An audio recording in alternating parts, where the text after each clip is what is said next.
You really are new to this, aren't you? Asked the big, sweaty man from beside me in the driver's seat. I almost didn't believe you when you said you knew nothing about the Foundation. The work van bounced through a deep pothole, and I hit my head on the ceiling.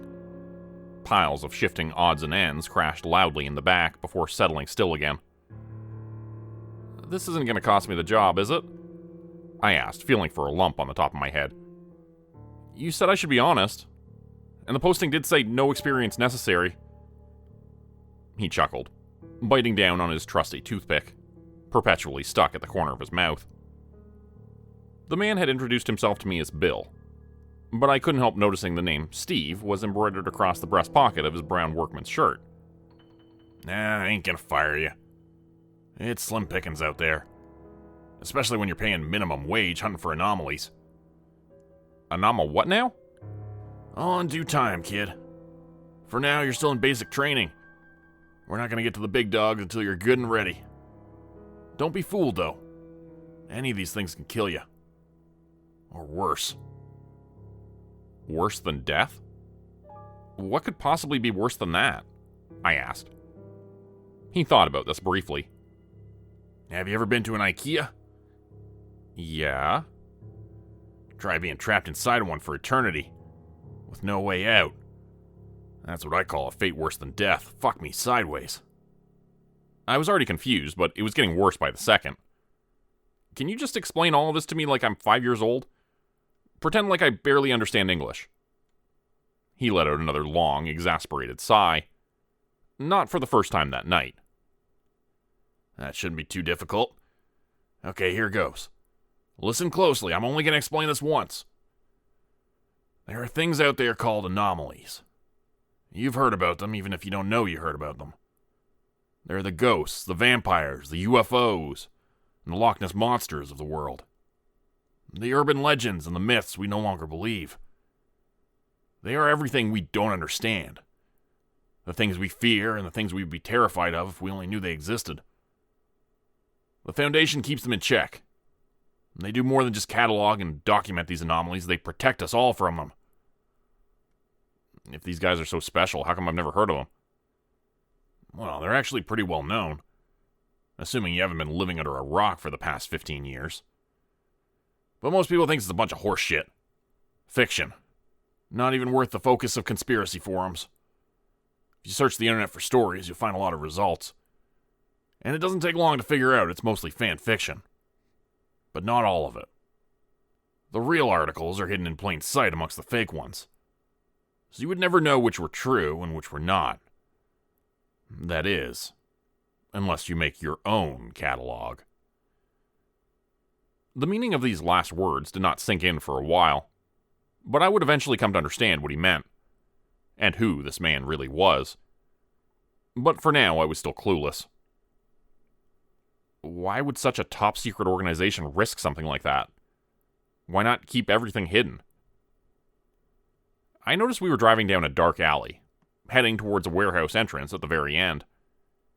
There were no streetlights in this section, and I could barely see except for the glow of headlights coming from the work van, and a second later, Bill turned those off completely as well.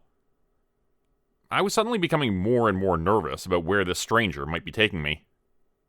We'd only just met, and part of me wondered how sane he was, especially after this little chat about anomalies and secretive foundations that kept the world safe. There are other organizations out there too, ones that work in opposition to the Foundation. These groups work to undo the efforts of the Foundation, endangering all of us. They're the ones who leak these stories to the public in the hopes of destroying the secrecy of the Foundation, and with it, their power. We pulled up in front of the warehouse entrance and parked. With the headlights off, it was completely dark outside, and my eyes took a few long moments to adjust to the utter blackness of it all. Where are we? Welcome to your first task force mission. I'm going to show you your first anomaly. Come on, hop out, follow me. I did as he asked and followed him around the back of the van. He removed a bunch of gear that looked reminiscent of Ghostbusters cosplay. Which was kind of funny because that was the same thought I'd had about the brown uniforms he was making us wear. But at least the work van wasn't a modified hearse with a crossed-out ghost painted on the side. That upgrade was probably on the to-do list for next week, though. Trying to stifle a giggle, I asked what the first item of equipment was. It looked like a child's lunch pail. The man studied my face with a stern and serious expression, as if judging whether I was internally mocking him or not. Most people would consider this man to be asylum-bound, based on his statements up until this point, and I got the feeling he'd faced that prospect more than once. He nodded to himself, as if reassured that I was serious. This is a containment device. One of several I purchased through black market means. It helps us to stop these things from getting out and killing people. Remember, that's what we're here for. Right. And the Paw Patrol logo on there? He glanced at it for a second.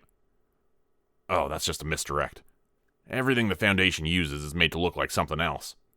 Even task force members are disguised to look like cops, EMS, service workers, firemen, you name it. We try to blend in so that people don't notice our presence. If you want to be a part of this, you're going to need to learn how to disguise yourself, just like everyone in the Foundation does. After grabbing several more items and strapping them all over himself, he opened a locked cabinet and removed what appeared to be a very large, futuristic-looking firearm. It reminded me of something out of Men in Black. Whoa, what the hell is that thing? Shh, keep your voice down, he whispered. It's called self-defense. You'll get your own once you've proven you can be trusted with it. Until then, you can have this. He handed me something that looked like a taser. Don't shock yourself with it, he said. And don't try to use it on an anomaly. It'll just piss them off. Run away if you have to. Otherwise, you'll probably die. Great pep talk, boss. I followed him over to the sliding steel door and wondered how he planned to get us inside this place. He removed a crowbar from his backpack, answering my question. He drove the end of it beneath the steel door and began to force it clumsily upwards. The sliding door became deformed and warped as he jiggled and rammed the steel bar further in, stepping on the end of it to create leverage. Eventually, the sliding door became crumpled and warped enough that we could army crawl our way in beneath it. Bill went first, and I followed after him, taking a deep breath to steady my nerves. Great. Breaking and entering, I thought to myself. What the hell was I thinking taking a job with this nut? Once we were both inside, I stood up and looked around to see everything was pitch black. Bill took a flashlight from his backpack and turned it on, stowing the crowbar inside his bag. With the flashlight on, I could see rows and rows of shelves reaching up high towards the ceiling. All the boxes looked identical, with no numbers or identification on any of them. The shelves weren't marked either, and I wondered how the workers in this place managed to identify packages for the purposes of their job. Maybe it was like Amazon and they had robots going around to pick orders. What is this place? I asked. It feels wrong. Like we're not supposed to be here. That's because we're not supposed to be here.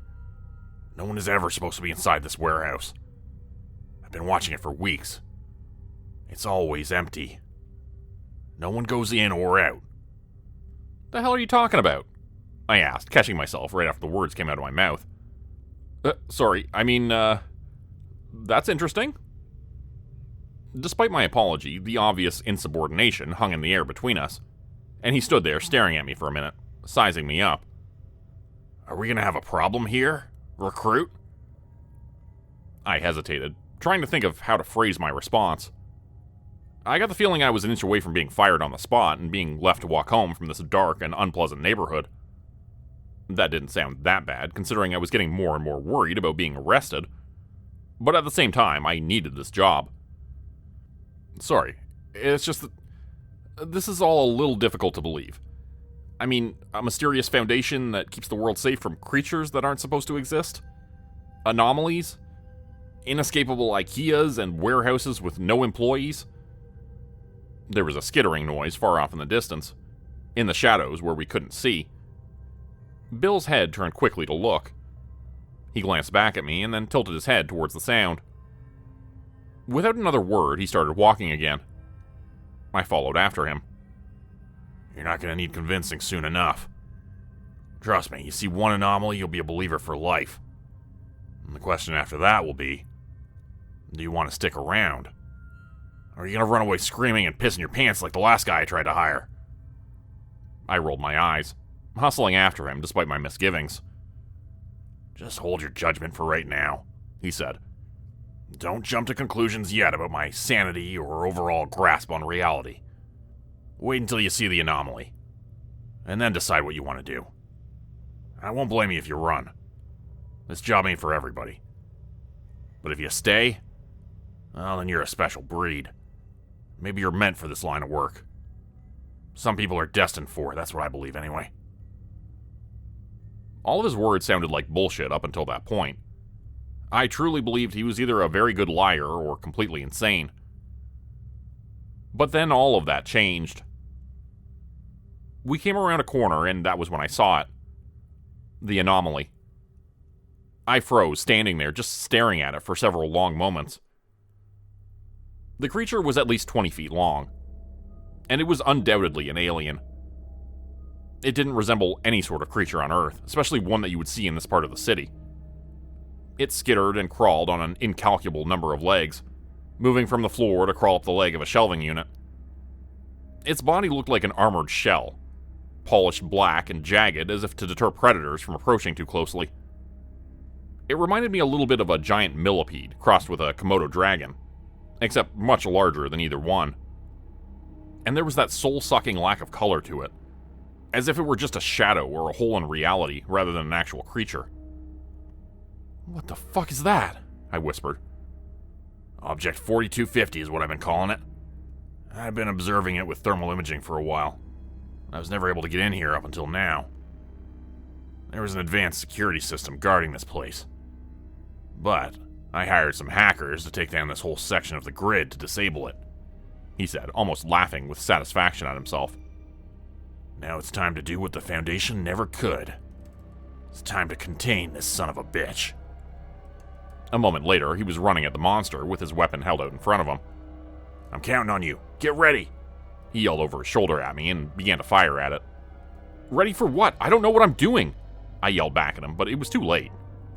My words were drowned out by the explosive sound of his weapon being discharged. It was unlike anything I'd ever heard before, and rattled my eardrums unpleasantly, causing my eyes to water and my knees to buckle each time he pulled the trigger. Bill was firing round after round of bright white energy at the creature, but each blast seemed to be absorbed by its darkness. None of the shots had any effect on it, as it seemed to barely notice them. As the big man got closer, the creature spun around from its position on the shelf. I couldn't believe how fast it was moving at first, as it rapidly skittered down the leg of the storage unit and raced across the concrete floor. Once it was at ground level, it began to crawl at lightning speed, tracing a blurred path in Bill's direction. He screamed, firing shot after shot at the creature as it backed him into a corner. It reared up like a king cobra, as if to strike him with a bite to the face. "Now!" he yelled at me.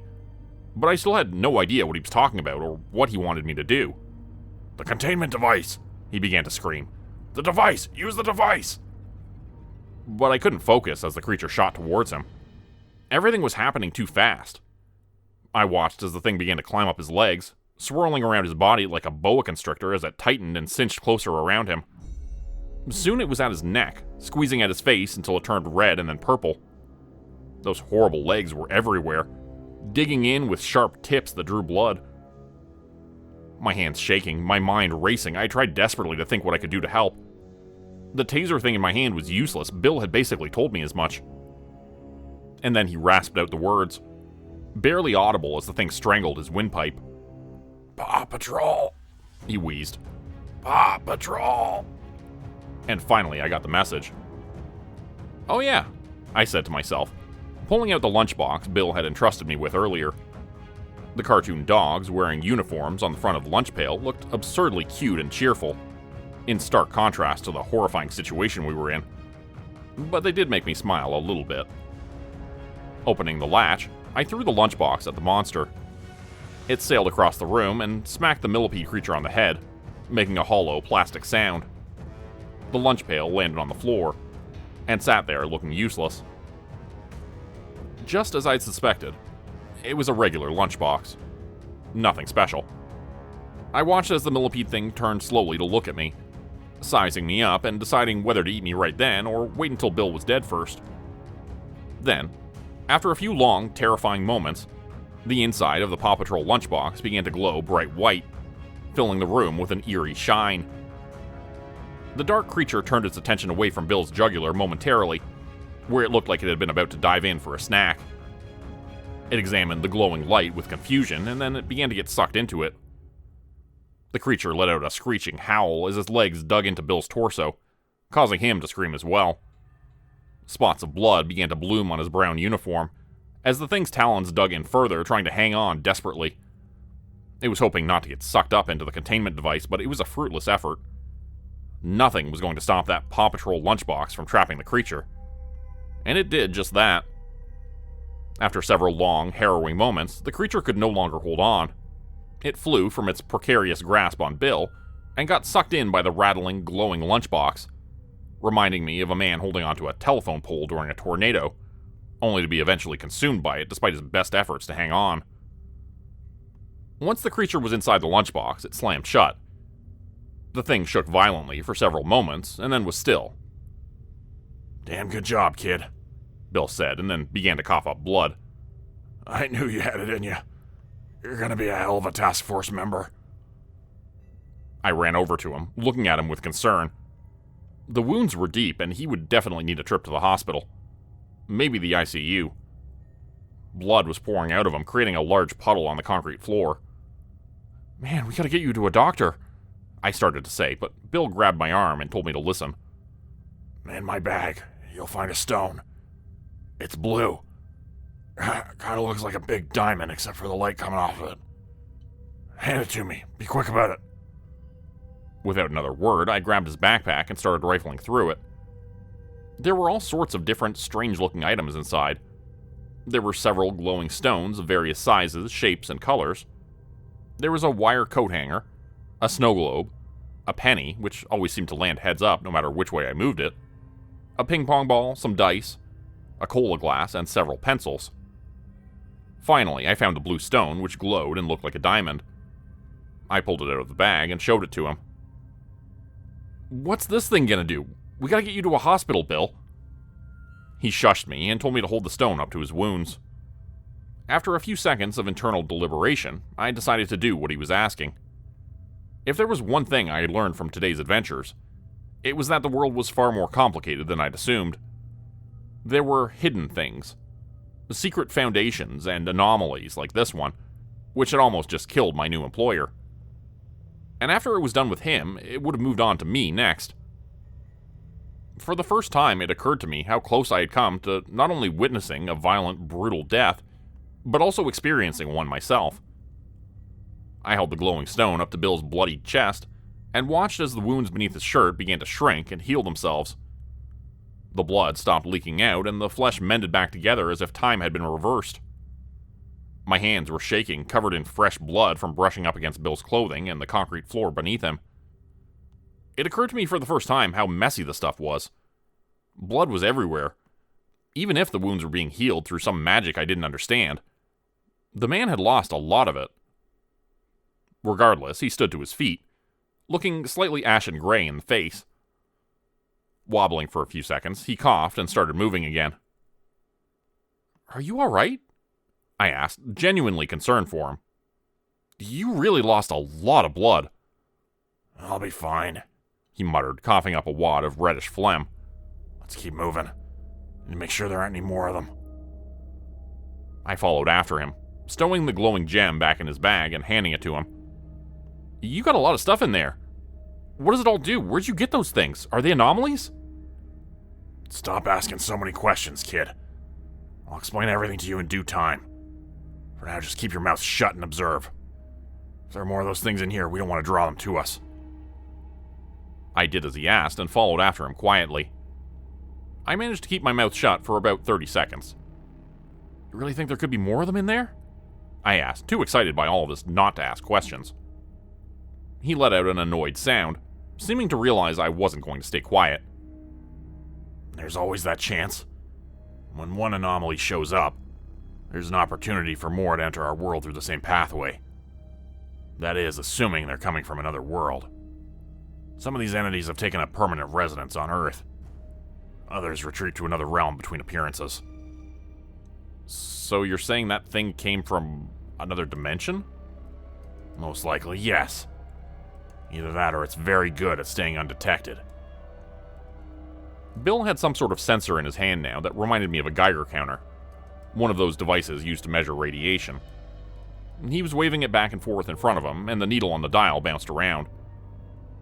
He stopped in front of a door, holding the device in front of him and showing me the readout.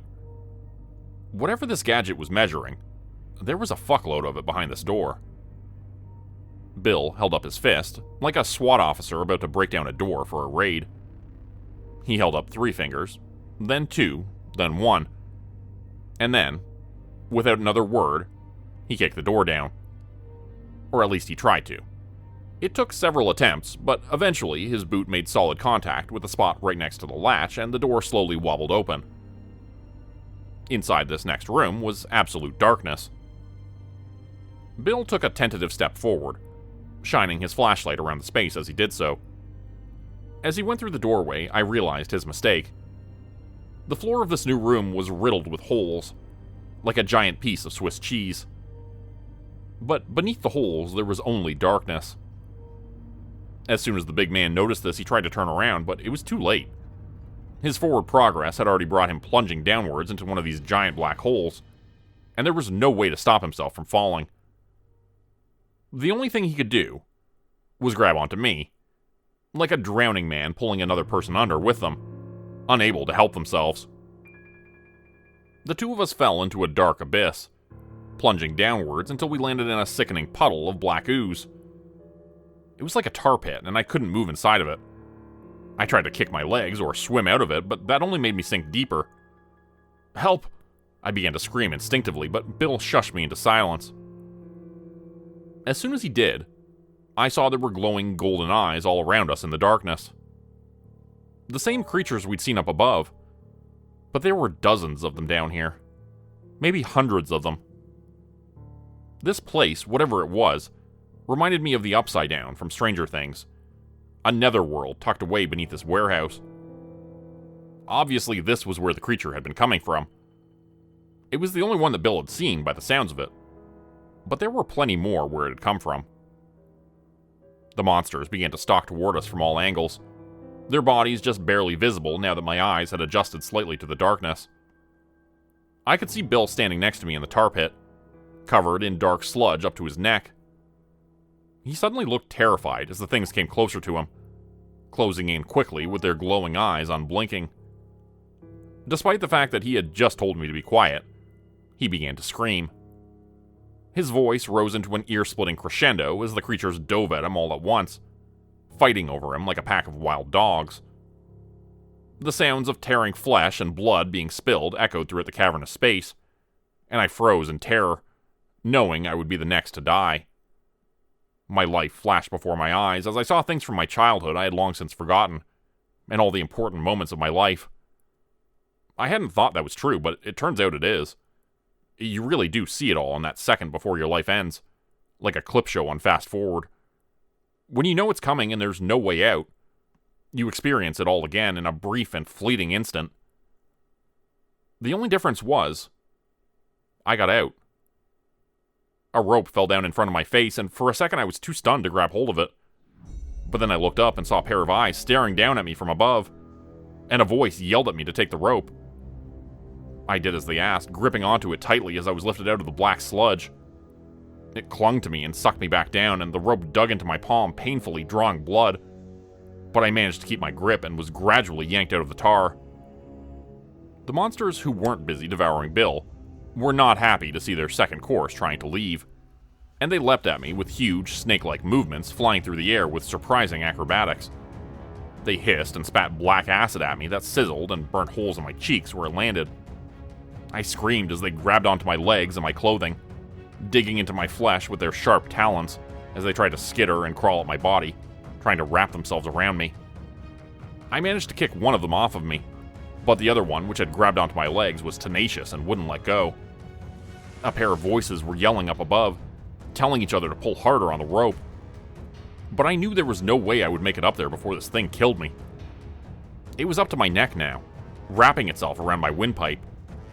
With my hands occupied holding the rope, there was no way to fight it off.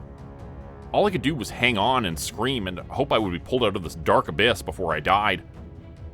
The thing squeezed tighter and tighter as I saw the light getting closer, but it was still so far away. I held on until the edges of my vision were turning dark, my lungs aching for a breath of air. The world was spinning, and I felt like I was swimming underwater. My hands let go of the rope. I began to fall again. But something grabbed my wrist at the last second and began pulling me upwards again. And everything faded into blackness as I lost consciousness. For what felt like an eternity, I slept, dreaming that I was trapped down in that black ooze again. In my vision, the hole above me closed up just as I was being pulled through it, slicing the rope in half. I plunged back down towards the dark tar pit. It raced sickeningly up toward me, making my stomach sick with a queasy rising feeling. Those golden, reflective eyes saw me land in the tar, and then were on me in an instant, pulling me apart and devouring me while I was still alive. My eyes snapped open, and I saw I was in the back of a police car. "You're awake. That's good," said the man in the front seat. I assumed he was a police officer. "What happened?" I asked, feeling groggy and dizzy and ill. "You're lucky to be alive," he answered. "Your friend wasn't so fortunate." "What happened?" I repeated. "I don't remember anything after falling down into that pit. With all those things." The words creature and anomaly came to mind, but I felt silly saying them now, with this rational-looking man sitting in front of me, examining me in the mirror. "You didn't fall into any pit. You and your friend broke into a warehouse where they store some pretty heavy-duty chemicals. Something must have spilled, an odorless hallucinogen. Must have made you guys see some pretty wild shit. Your friend was so high he actually killed himself. You don't see that very often." "What? No. They killed him. I saw them. The anomalies. We went into that room and fell down into that place. It wasn't Earth. It was somewhere else." "You do well to just forget about all that," the man said. "All a hallucination. Figment of your imagination. Produced by some pretty powerful experimental chemicals." His eyes were watching me closely in the rearview mirror, studying me, waiting to see what I would say. "You should forget all about what happened tonight. I'll take you home." Paranoid thoughts were racing through my head. One part of me wanted to believe this man. It would be so simple to do that. To accept that he was a police officer and he was helping me, and taking me home after a traumatic experience. But another part of me was thinking about things differently now. After working with Bill for one night, I was remembering his words. The words of my late, great mentor. Everything the Foundation uses is made to look like something else. Even task force members are disguised to look like cops, EMS, service workers, firemen. You name it. We try to blend in so that people don't notice our presence. Bill wasn't really part of the Foundation, was he? I asked. He was doing his own research. Making his own catalog. Trying to sort out fact from fiction. The eyes in the mirror continued studying me, looking at me closely. He said nothing. "But you really are a task force member, aren't you?" There was no answer for several long moments. "A member of the Foundation." "I wouldn't know what you're referring to," he said finally. I let out a dejected sigh. Several quiet moments passed, as I looked out the window and listened to the wheels of the patrol car on the road. "But if I was..." I looked up again, hopeful. His eyes met mine in the mirror. "If I was part of this Foundation, as you call it." "Yeah?" "Well, I think maybe if I was a part of that, we would be on the lookout for people like you. People with your talents could theoretically be very useful to an organization like that." Theoretically. That's right. The car stopped, and I realized we were parked in front of my house. But I hadn't given this man my address or name. If he was a police officer, he would have taken my statement and seen to it that I was brought to a hospital for medical care. But he didn't do any of that. And I noticed that I didn't have any injuries either, despite vivid memories of being grievously injured. Here we are, Mr. Graves. Take care of yourself now. And avoid visiting any more locked warehouses in the middle of the night. You never know what you might find lurking inside. He let me out of the back seat, since it was a police car and I couldn't open the door myself. The man didn't say another word, instead just getting back in and putting the car into drive. I was a little disappointed, and turned around to walk inside. Part of me had hoped that maybe, just maybe, he'd invite me to join the Foundation. Or at least ask me to come in for an interview. I began to walk away, but stopped as I heard his passenger side car window roll down, and a voice calling after me. Mr. Graves, the man said. I turned around to see the police officer looking at me intently, leaning over across the passenger seat. He tossed me something, and I caught it. It was the colorful Paw Patrol lunchbox. When it landed in my hands, it popped open, and I saw it was empty inside yet again. In case you run into any more trouble, he said. You see one anomaly, they start to seek you out. It's for your own protection. We'll be watching you. And we'll be in touch.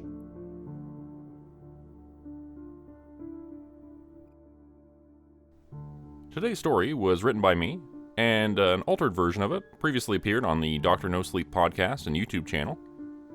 He's also got a whole SCP channel, so if you enjoyed this story and you want to check out more SCP stuff, I'll be doing more on the channel as well, but if you want to check out his channel, it's the SCP Experience, and I'll link that in the description below. Become a channel member today for early access, bonus videos, and special emojis only available to members. Check out the description below or click the join button for more info. If you'd like another way to help support the channel, please consider joining my Patreon page at patreon.com/Jordan Group Horror. As a patron, you'll get access to bonus videos and content. You'll be credited at the end of every video going forward, and if you decide to stay for 3 months, I'll name a character after you which will be featured in a Hollow's End story. Links to join the Patreon are in the description. Thanks everyone for listening. Please like, subscribe, and comment to help the channel continue to grow. And see you again next time at 4 p.m. Eastern Standard Time. Hope you have a great night.